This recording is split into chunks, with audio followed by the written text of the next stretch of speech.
Hello, അസ്സലാമു അലൈക്കും. എന്തൊക്കെയാണ് വിശേഷം? എല്ലാവർക്കും സുഖല്ലേ? അപ്പോൾ ഇന്നത്തെ വീഡിയോ നല്ല അടിപൊളി ഡിന്നർ കോംബോ ആണ് ട്ടോ. നല്ല അടിപൊളി ആയിട്ടുള്ള ഒരു കുറുമാന്ന് പറയാം, അല്ലെങ്കിൽ ഇഷ്ടെന്ന് പറയാം. അങ്ങനത്തെ ഒരു ബീഫിൻ്റെ കറിയാണ്. സൂപ്പർ ടേസ്റ്റിയാണ്. ക്രീമോ ഒന്നും ചേർക്കാണ്ട് നല്ല അടിപൊളിയായിട്ടുള്ള ക്രീമി ടെക്സ്ചറിലുള്ള ബീഫ് കറിയും ബട്ടൂരയാണിന്ന് ട്ടോ.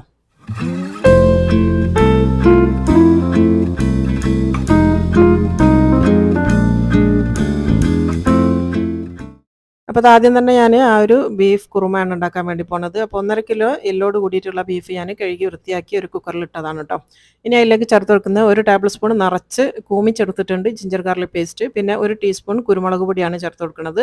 പിന്നെ വേണ്ടത് ഉപ്പാണ്. ഞാനിപ്പോൾ ഒരു 1.5 ടീസ്പൂണാണ് ഇതിലേക്ക് ഉപ്പ് ചേർത്ത് കൊടുക്കുന്നത്. 1.5 കിലോ ബീഫിനാണ്. പിന്നെ അതാ കുറച്ച് കറിവേപ്പില ഇട്ട് കൊടുക്കുന്നുണ്ട്. പിന്നെ ഒരു കൈപ്പിടി, ഒരു ലേശം 2 ടേബിൾ സ്പൂൺ അല്ല 3 ടേബിൾ സ്പൂണൊക്കെ ഉണ്ടാവുള്ളൂ ഉള്ളി കേട്ടോ. അത്രയും മതി.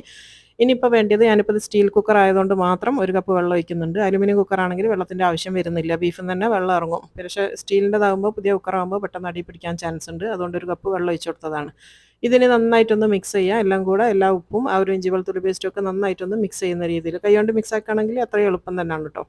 അപ്പോൾ നന്നായിട്ട് മിക്സ് ആക്കിയതിന് ശേഷം നമ്മളിത് വേവിച്ചെടുക്കുകയാണ് ചെയ്യുക. അപ്പോൾ ഇത് വേവിക്കുന്നത് ഓരോരുത്തരടുത്തുള്ള ബീഫിൻ്റെ മൂപ്പ് അനുസരിച്ച് കേട്ടോ. ആകുമ്പോൾ ഓരോരുത്തരുടെ കുക്കറിൽ ഓരോ സമയമായിരിക്കും വെന്ത് കിട്ടാൻ വേണ്ടിയിട്ട്. ഞാനിപ്പോൾ എൻ്റെ കുക്കറിൽ ഇത് 4 വിസിലടിച്ച് കഴിഞ്ഞാൽ കറക്റ്റായിട്ട് വെന്തിട്ടുണ്ടാവും. അപ്പോൾ ഞാനിവിടെ 4 വിസിൽ വരുന്നവരെയാണ് വേവിച്ചെടുക്കുന്നത്. ഫസ്റ്റ് വിസിൽ വന്നു കഴിഞ്ഞാൽ ഒന്ന് തീ കുറച്ച് വെച്ചാൽ മതി. ഇനിയിപ്പോൾ അതാവണ നേരം കൊണ്ട് നമുക്കതിൻ്റെ ഗ്രേവി ഉണ്ടാക്കണം. അപ്പോൾ അത് ഞാനൊരു പാൻ വെച്ച് കൊടുത്തിട്ടുണ്ട്. അതിലേക്കൊരു 3 ടേബിൾ സ്പൂൺ വെളിച്ചെണ്ണ ആണ് ഒഴിച്ച് കൊടുത്തത്. അതിലേക്ക് ഒരു വലിയ ഉള്ളിയാണ്, ഞാൻ നല്ല വലിയ സൈസുള്ള ഉള്ളിയാണ്, അത് അരിഞ്ഞ് വെച്ചതാണ് ഇട്ട് കൊടുക്കുന്നത്. അപ്പോൾ നമ്മളൊരു കൈപ്പിടിയൊക്കെ പറയുകയാണെങ്കിൽ ഒരു 2 കൈപ്പിടി ഉണ്ടാവും ഉള്ളി. ചെറിയ സൈസ് ഉള്ളിയാണെങ്കിൽ 2 എണ്ണം എടുത്താൽ മതി. ഇനിയിപ്പോൾ ആവശ്യത്തിന് പച്ചമുളക് ചേർത്ത് കൊടുക്കുക. എന്നിട്ട് ഇത് നന്നായിട്ടൊന്ന് വഴറ്റിയെടുക്കുക കേട്ടോ. പച്ചമുളക് നിങ്ങളെ എരിവിനനുസരിച്ച് കൂടുതൽ ചേർക്കാം കേട്ടോ. കാരണം എന്താണെന്ന് വെച്ചാൽ ഇതിൽ നമ്മൾ മുളക് പൊടിയൊന്നും ചേർക്കണില്ല. അപ്പം പച്ചമുളക് കുറച്ച് കൂടുതൽ ചേർത്താൽ അത്രയും നല്ലതാണ്, എരിവ് ഇഷ്ടമുള്ള ആൾക്കാരാണെങ്കിൽ. എന്നിട്ട് നന്നായിട്ട് സോഫ്റ്റായിട്ട് വരുന്നവരെ വഴറ്റണം. ഇപ്പോൾ അതാ ആ ഉള്ളിയൊക്കെ നന്നായിട്ടൊന്ന് വാടി കുഴഞ്ഞ് വന്നിട്ടുണ്ട്. ഇതിപ്പോൾ കണ്ടില്ലേ, കളറൊന്നും മാറരുത്, എന്നാൽ വാടി നല്ല വെന്ത് വരണം. അത് ആ ഒരു രീതിയിലാകുന്ന വരെയാണ് ഇത് വേവിച്ചെടുക്കേണ്ടത്. ഇനിയിപ്പോൾ ഇതിലേക്ക് കുറച്ച് ഇഞ്ചി വെളുത്തുള്ളി പേസ്റ്റ് ചേർക്കുന്നുണ്ട്, 1/2 ടേബിൾ സ്പൂൺ കേട്ടോ. അപ്പോൾ കൂടുതൽ വേണ്ട, കാരണം നമ്മൾ ഗ്രേവി ബീഫിൻ്റെ ഇത് വേവിക്കുന്ന സമയത്ത് അതിൽ ഓൾറെഡി ചേർത്തതാണ്. അപ്പോൾ ഇതിന് വേണ്ടി മാത്രമുള്ള ഇഞ്ചി വെളുത്തുള്ളി ചേർത്ത് കൊടുത്താൽ മതി. എന്നിട്ട് അതും കൂടെ ഒന്ന് നന്നായിട്ട് ഒരു മിനിറ്റ് നേരം അതൊന്ന് വഴറ്റിയെടുക്കുക, അതിൻ്റെ ഒരു പച്ചമണമൊക്കെ മാറുന്ന വരെ. ഇനിയിപ്പോൾ അതിലേക്ക് പൊടികളാണ് ചേർക്കുന്നത്. ഒരു 2 ടീസ്പൂണാണ് ഞാൻ മല്ലിപ്പൊടി ചേർത്ത് കൊടുക്കുന്നത്, ടീസ്പൂണാണ്. ടീസ്പൂൺ മതി. ഇനിയിപ്പോൾ വേണ്ടിയത് ഗരം മസാല ആണ്. നമ്മൾ ഒരു 1.5 ടീസ്പൂൺ ഗരം മസാലയും കൂടെ ചേർത്ത് കൊടുക്കുന്നുണ്ട് കേട്ടോ. ഇതൊക്കെ ഞാൻ മെഷർ ചെയ്യുകയാണെങ്കിലുള്ള അളവാണ് ഞാൻ പറഞ്ഞു തരുന്നത്. എനിക്ക് ഒരു ഏകദേശ കൈയളവ് അറിയാം. ഇനിയിപ്പോൾ വേണ്ടി 1/2 ടേബിൾ സ്പൂൺ പെരിഞ്ജീരകം പൊടിച്ചതും 1/2 ടേബിൾ സ്പൂൺ നല്ല ജീരകം പൊടിച്ചതും, 2 ജീരകം പൊടിച്ച പൊടിയാണ് ചേർത്ത് കൊടുത്തത്. അത് രണ്ടും കൂടെ ചേർത്തതിന് ശേഷം നന്നായിട്ടൊന്ന് വഴറ്റിയെടുക്കുക. ആ ഒരു പൊടികളൊരു പച്ചമുളകൊക്കെ ഒന്ന് മാറി വരണം. ചെറിയ തീയാക്കി വെച്ചിട്ട് ഒരു 1-2 മിനിറ്റ് നേരം ഒന്ന് വഴറ്റിയെടുക്കുക. എന്നാലാണ് അതിൻ്റെ ആ ഒരു പച്ച ടേസ്റ്റൊക്കെ ഒന്ന് മാറി വരും കേട്ടോ. നന്നായിട്ടൊന്ന് വാടിക്കോട്ടെ. അതിൻ്റെ ശേഷം നമ്മൾ വേവിച്ച് വെച്ചിട്ടുള്ള ആ ഒരു ബീഫ് അതിൻ്റെ സ്റ്റോക്കോട് കൂടി ഇതിലേക്ക് ഇട്ട് കൊടുക്കുക കേട്ടോ. ബീഫ് നന്നായിട്ട് വേവണം, എന്നാലാണ് നല്ല ടേസ്റ്റ് ഉണ്ടാവുള്ളൂ. അപ്പോൾ അത് ഓരോരുത്തരുടെ കുക്കറിൻ്റെ ഇത് നോക്കിയിട്ട് അതിനനുസരിച്ച് നന്നായിട്ട് വേവിച്ചെടുക്കണം. 4 വിസിലൊക്കെ വെന്ത് കഴിഞ്ഞിട്ട് നിങ്ങൾ തുറന്ന് നോക്കിയാൽ വെന്തില്ല എന്ന് തോന്നുകയാണെങ്കിൽ ഒരു 2 വിസിലും കൂടെ അടുപ്പിച്ചെടുത്താൽ മതി. ഇനിയിപ്പോൾ അത് നന്നായിട്ട് എല്ലാം കൂടെ ഒന്ന് മിക്സ് ആക്കിയിട്ടുണ്ട്. ഇനി ഈ ഒരു ഗ്രേവി കിടന്ന് ഒരു 3-4 മിനിറ്റ് ഒന്ന് തിളച്ചോട്ടെ കേട്ടോ. നന്നായിട്ടൊന്ന് വന്ന് ഒരു 2-3 മിനിറ്റ് നേരം തിളയ്ക്കുമ്പോഴാണ് ഒന്ന് സെറ്റാകുക. അപ്പോൾ ഞാനത് പാത്രം ഒന്ന് മാറ്റിയിട്ടുണ്ട്. അത് ചെറിയ പാത്രം ആയതുകൊണ്ട് നമുക്ക് ഇനി വലിയ സാധനങ്ങൾ വരാനുള്ളതാണ്. അപ്പോൾ വലിയ പാത്രത്തിലേക്ക് മാറ്റി കൊടുത്തിട്ടുണ്ട്. ഇനിയിപ്പോൾ വേണ്ടത്, ഞാനിതാ വേറെ കുക്കറിൽ കുറച്ച് ഉരുളക്കിഴങ്ങ് പുഴുങ്ങി വെച്ചിട്ടുണ്ട്. ഉപ്പില്ലാണ്ട് പുഴുങ്ങി വെച്ചതാണ്. 2 മീഡിയം സൈസുള്ള ഉരുളക്കിഴങ്ങാണ് എടുത്തത് കേട്ടോ. അതിൽ പകുതിയിലധികം നമ്മൾ മിക്സിയിലേക്ക് മാറ്റി കൊടുക്കുക. കാഭാഗം അവിടെ തന്നെ നിന്നോട്ടെ. അപ്പോൾ അത് കുറച്ച് ഞാൻ അവിടെ വെച്ചാണ്, ബാക്കി ഫുള്ള് ആ ഒരു മിക്സിയിലേക്ക് ഇട്ട് കൊടുത്തിട്ടുണ്ട്. ആ ഒരു മിക്സിയിലേക്ക് ഇനി വെള്ളവും അതിൻ്റെ കൂടെ തന്നെ ഞാനൊരു കൈപ്പിടി അണ്ടിപ്പരിപ്പ് ചേർക്കുന്നുണ്ട്. ഇത് ഓപ്ഷണലാണ്. ഈ ഒരു ടേസ്റ്റ് ഇഷ്ടമാണെങ്കിൽ മാത്രം ചേർത്താൽ മതി, അല്ലാണ്ട് കട്ടിക്കൊന്നല്ല നമ്മൾ ഈ ഒരു അണ്ടിപ്പരിപ്പ് ചേർക്കണം കേട്ടോ. ആ ഒരു ഫ്ലേവർ വരാൻ വേണ്ടിയിട്ടാണ്. വേണമെങ്കിൽ മാത്രം ചേർത്താൽ മതി. ഇനിയിപ്പോൾ അത് ആവശ്യത്തിന് വെള്ളം ഒഴിച്ചിട്ട് നന്നായിട്ട് അരച്ച് കൊണ്ടുവന്നിട്ടുണ്ട്. ഇത് നമ്മൾ ആ ഒരു കറിയിലേക്ക് ഒഴിച്ച് കൊടുക്കുക.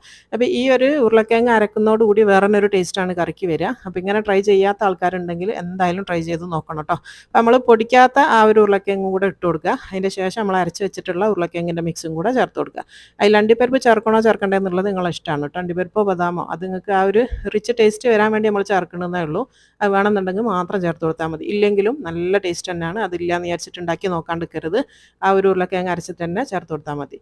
എന്നിട്ട് ഇത് നന്നായിട്ട് മിക്സ് ചെയ്ത് കൊടുക്കുക. നല്ലൊരു ടേസ്റ്റുമാണ്, നല്ലൊരു ക്രീമി ടെക്സ്ചറുമാണ് ഇങ്ങനെ ചെയ്യുമ്പോൾ വരിക. ഇനിയിപ്പോൾ ഇതിലേക്ക് ആവശ്യത്തിന് ഉപ്പിട്ട് കൊടുക്കുക. നമ്മൾ ഓൾറെഡി ഉപ്പിട്ട് വേവിച്ച ബീഫാണ്.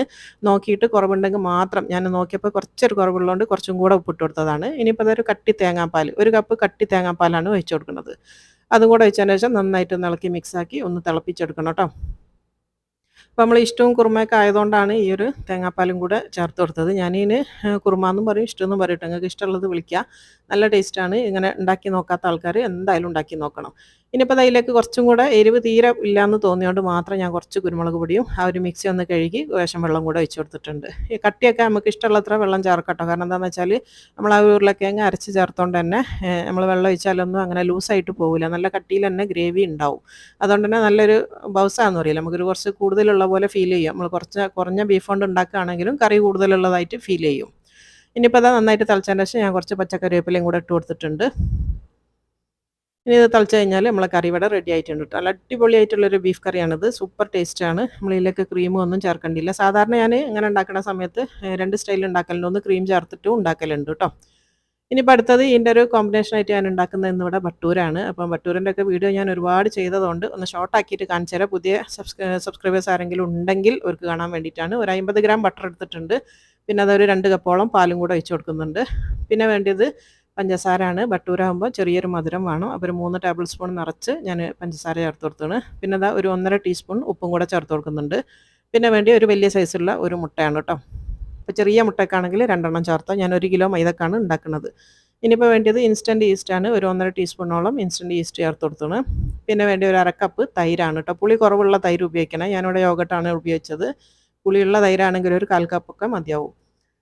ഇനിയിപ്പോൾ എല്ലാം കൂടെ ഒന്ന് മിക്സ് ചെയ്ത് കൊടുത്തിട്ടുണ്ട്. അതിന് ശേഷം നമ്മൾ മൈദപ്പൊടി ചേർത്ത് കൊടുക്കുക. അപ്പോൾ എനിക്കിവിടെ കൈയളവ് അറിയാം 1 കിലോ പൊടി എത്രയാണെന്നുള്ളത്. അപ്പോൾ ഞാൻ അതിൻ്റെ വെയിറ്റാണ് പറഞ്ഞിരുന്നത്, കപ്പളവല്ല.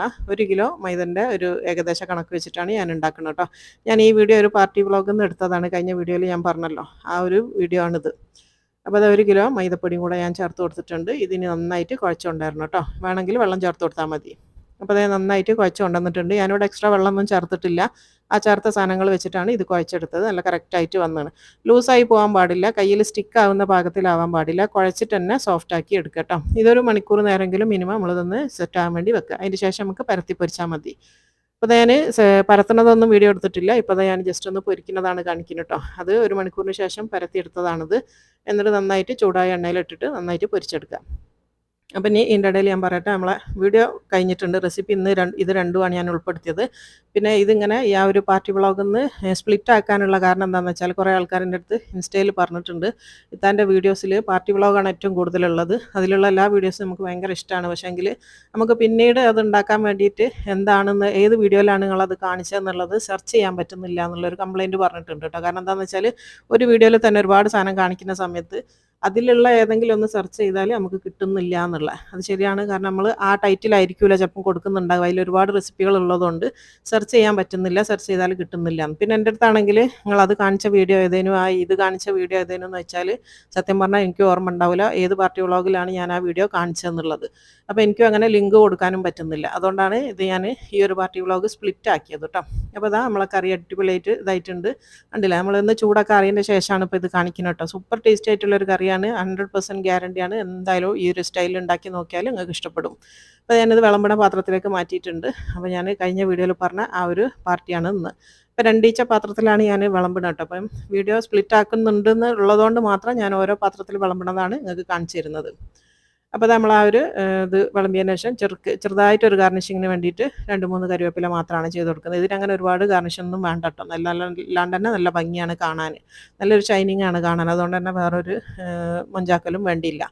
പിന്നെ അത് നമ്മൾ പൊരിച്ച് വെച്ചിട്ടുള്ള ആ ഒരു ബട്ടൂരയും. അപ്പോൾ ഇതും എന്താ പറയുക, നമ്മൾ ഈ ഒരു രീതിയിൽ കുഴച്ചെടുക്കുന്ന സമയത്ത് തീരെ എണ്ണ കുടിക്കുകയോ ഒന്നും ചെയ്യൂല. നല്ല സോഫ്റ്റ് ആയിട്ടുള്ള നല്ല ബട്ടൂരാണ് കേട്ടത്.